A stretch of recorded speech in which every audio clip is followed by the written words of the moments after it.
اور سوچنے لگا ابھی تو رمضان شروع بھی نہیں ہوا اور یہ نوجوان نفلی روزے رکھ کر مزدوری کر رہا ہے۔ جب شام کا وقت ہونے لگا تو ہاشم بولا اے نوجوان یہ لو تمہارے 50 درہم۔ ویسے 50 درہم، ویسے تمہارا نام کیا ہے؟ نوجوان بولا حضور میں نے آپ سے کہا تھا کہ جس سوال کا جواب میں نہ دینا چاہوں آپ اس سے متعلق مجھ سے پوچھنے کا جواز نہیں رکھتے، لہٰذا میں آپ کے سوال کا جواب دینے سے قاصر ہوں، امید ہے آپ برا نہیں منائیں گے۔ اچھا خدا حافظ، یہ کہہ کر وہ وہاں سے چل پڑا۔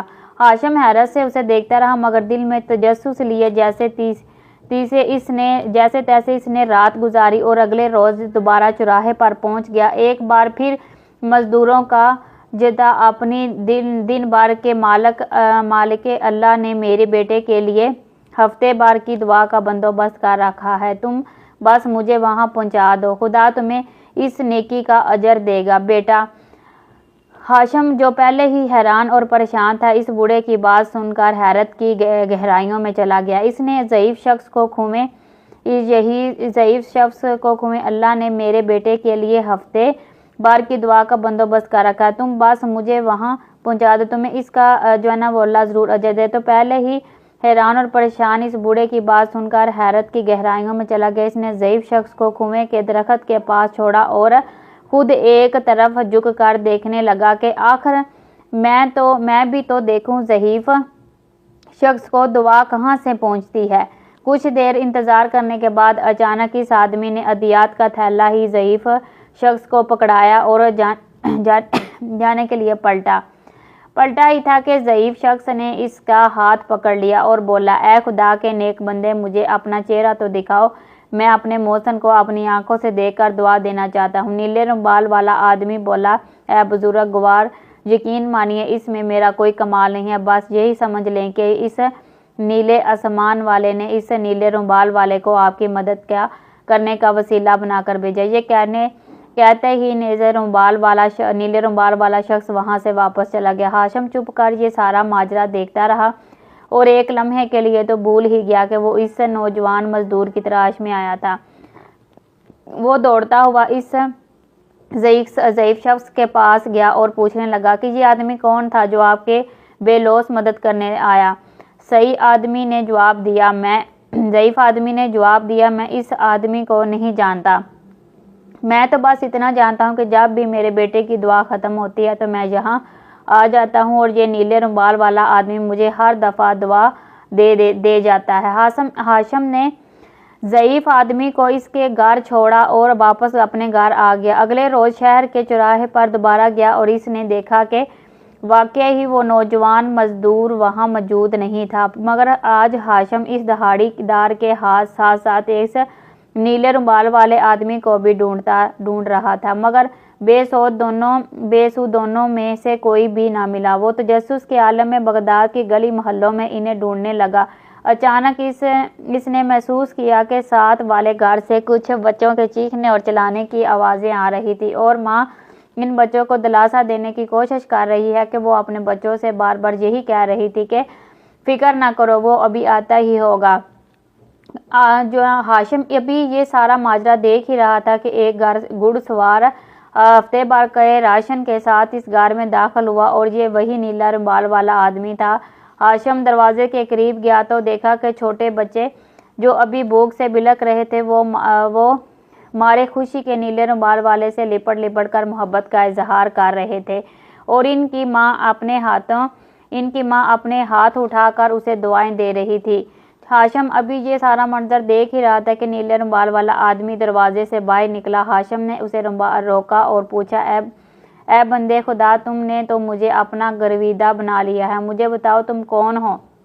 اگر تم مجھے اپنے ساتھ رکھ لو تو خدا کی قسم میں ساری عمر تمہارا غلام بن کر رہوں گا۔ نیلے رومال والے نے اس کی طرف ایک لمحے کے لیے بغور دیکھا اور گویا اسے دیکھ کر مسکرا رہا ہو۔ دوسرے ہی لمحے وہ گھوڑے پر سوار ہوا اور بنا کچھ کہے وہاں سے ہوا کی طرح چلا گیا۔ جب نیلے رومال والا وہاں سے چلا گیا تو ہاشم اس عورت کے گھر میں داخل ہوا۔ خستہ حال مکان اپنی آپ بیتی اپنی حالت سے بیان کر رہا تھا کہ یہ ایک بیوہ عورت کا مکان ہے۔ ہاشم نے عورت سے پوچھا کیا آپ کو معلوم ہے کہ یہ نیلے رومال والا شخص کون ہے؟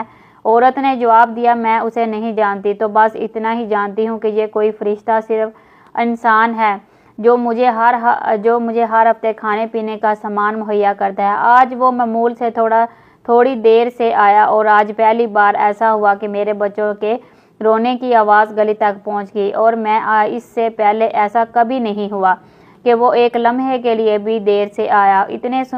اتنا سننے کے بعد ہاشم وہاں سے پلٹا اور سوچوں کے ایک جہان میں کھویا ہوا کر آ گیا۔ اگلے 2 دن بھی ہاشم کا یہی معمول رہا۔ وہ بغداد کی گلیوں اور بازاروں میں دہاڑی دار اور نیلے رومال والے دونوں آدمیوں کو ڈھونڈتا رہا، مگر دونوں کا کہیں کچھ پتہ نہ مل سکا۔ ہفتے والے دن وہ جب چراہے پر پہنچا اور دیکھا کہ وہ دہاڑی دار نوجوان وہاں موجود تھا، ہاشم سیدھا چلتا ہوا اس دہاڑی دار نوجوان کے پاس گیا اور کہنے لگا میں نے تمہیں کہاں نہیں ڈھونڈا، باقی مزدوروں سے پوچھو تو انہوں نے بتایا کہ تم صرف پیر اور ہفتے والے دن ہی آتے ہو، چلو اب میرے ساتھ چلو، میں نے بھی ٹھان لیا ہے کہ چاہے تم پیر کو آؤ یا ہفتے کو، کام میں تمہیں سے کرواؤں گا۔ نوجوان دہاڑی دار بولا مگر میری شرطیں تو یاد ہیں نا؟ ہاشم بولا ہاں اچھی طرح یاد ہیں۔ نوجوان دہاڑی دار بولا مگر ہنستے ہوئے ہفتے والے دن میری معاوضے کی شرط بدل جاتی ہے۔ ہاشم مسکرا کر بولا تو کیا تم اب ہفتے والے دن مجھ سے 50 کی بجائے زیادہ دینار لوگے؟ نوجوان دہاڑی دار بولا نہیں، آپ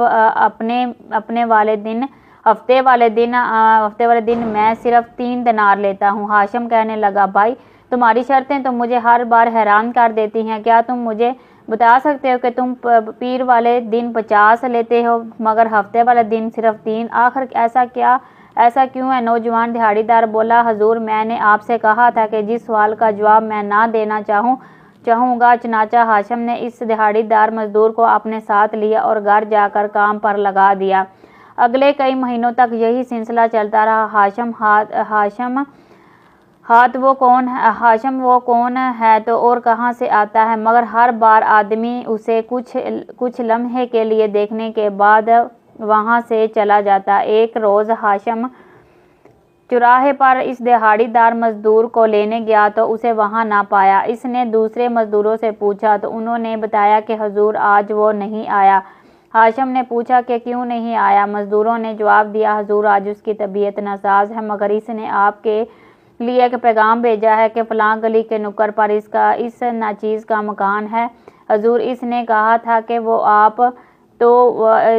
وہاں آپ کا انتظار کرے گا۔ ہاشم نے جب یہ سنا تو دوڑتا ہوا اس مکان کی طرف گیا اور وہاں پہنچ کر اس نے دستک دی تو اندر سے آواز آئی حضور اندر آ جائیں، دروازہ کھلا ہے۔ ہاشم جب اندر گیا تو دیکھا کہ دہاڑی دار کی حالت بہت ناساز تھی اور جسم کانپ رہا تھا۔ دہاڑی دار نوجوان نے کہا حضور موت پر حق ہے، کوئی نہیں جانتا کہ موت کب آ جائے، مجھے لگتا ہے کہ میرا وقت ان پہنچا ہے۔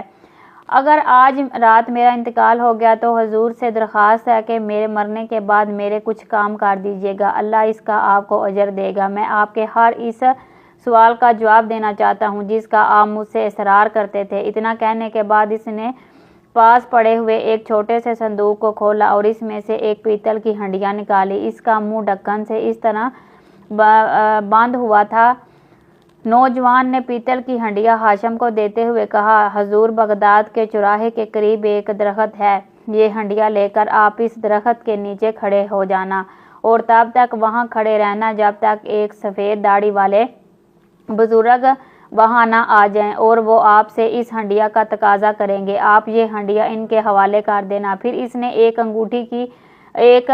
انگوٹھی ہاشم کو دیتے ہوئے کہا حضور یہ انگوٹھی خلیفہ کی امانت ہے، یہ آپ اسے پہنچا دیجیے گا۔ مجھے معلوم ہے کہ وہ آپ سے بات کرنے پر آسانی سے آمادہ نہ ہوں گے، کیوں نہ کہ آخر وہ بادشاہ ہیں۔ حضور میری تیسری درخواست یہ ہے کہ میرے اس دنیا سے چلے جانے کے بعد میرے مردہ جسم کو چارپائی سمیت باہر گلی میں رکھ دینا، میرے کفن دفن کا انتظام ہو جائے گا۔ نوجوان سے انگوٹھی اور پیتل کی ہنڈیاں لیتے ہوئے ہاشم نے کہا، میں تمہارے کام بخوبی انجام دوں گا، مگر میرے سوالوں کے تو تم نے جواب دیے ہی نہیں۔ تم کون ہو؟ تمہارا نام کیا ہے؟ ہفتے والے دن تم صرف 3 درہم لے کر تم پورا کام کرتے ہو، مگر پیر والے دن تم 50 درہم لیتے ہو۔ نوجوان بولا، اگر آپ نے میرے یہ سارے کام کر دیے تو آپ کو آپ کے ہر سوال کا جواب ضرور مل جائے گا۔ اب میں آپ سے درخواست کرتا ہوں کہ مجھے اکیلا چھوڑ دیں، میں اپنے رب کے ساتھ تنہائی چاہتا ہوں۔ آج رات میں نے بڑی لمبی معافی مانگنی ہے۔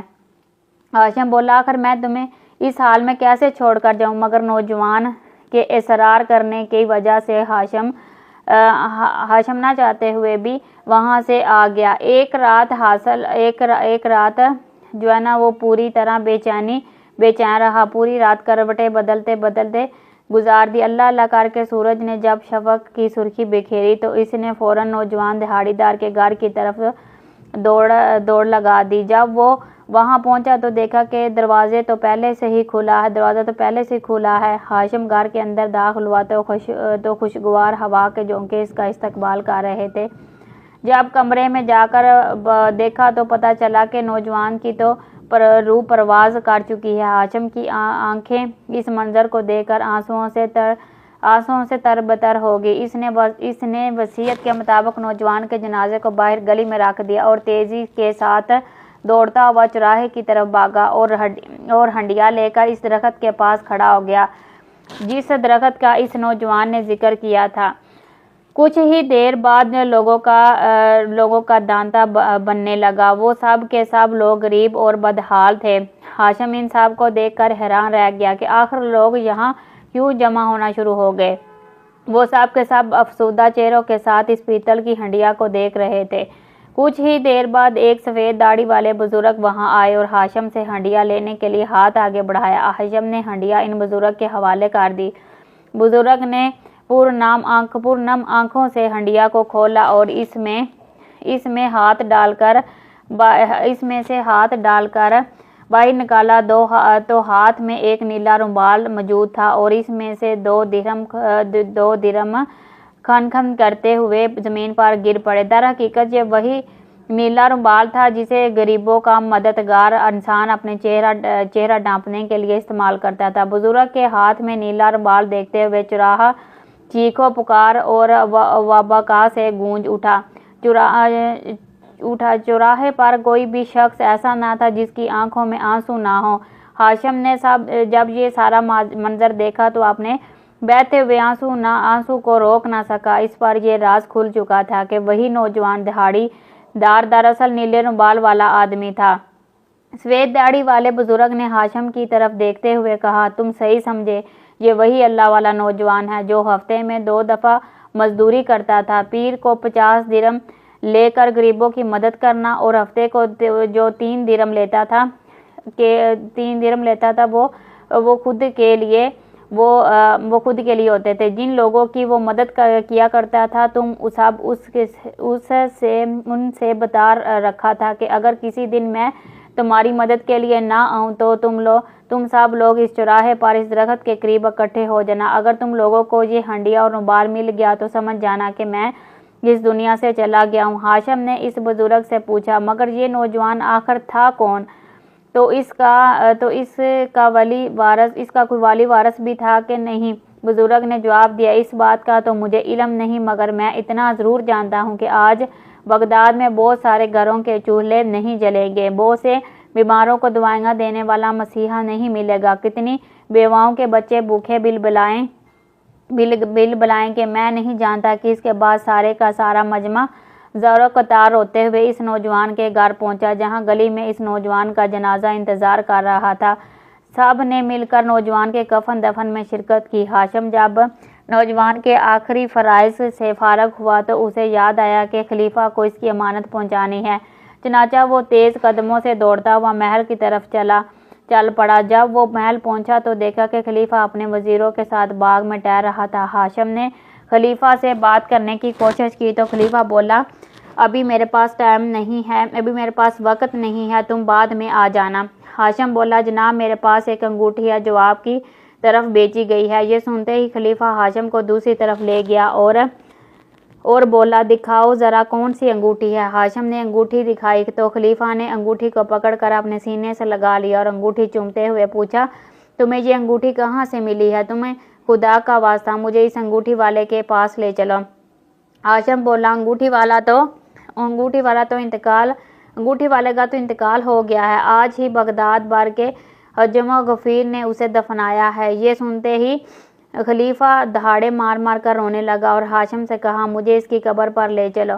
خلیفہ ننگے پاؤں بغداد کی گلیوں میں دوڑتا ہوا نوجوان کی قبر سے جا کر لپٹ گیا اور روتے ہوئے کہنے لگا میں نے تمہیں کہاں کہاں نہیں ڈھونڈا مگر تم نہیں ملے، اور اب تم مل گئے تو کس حال میں ملے؟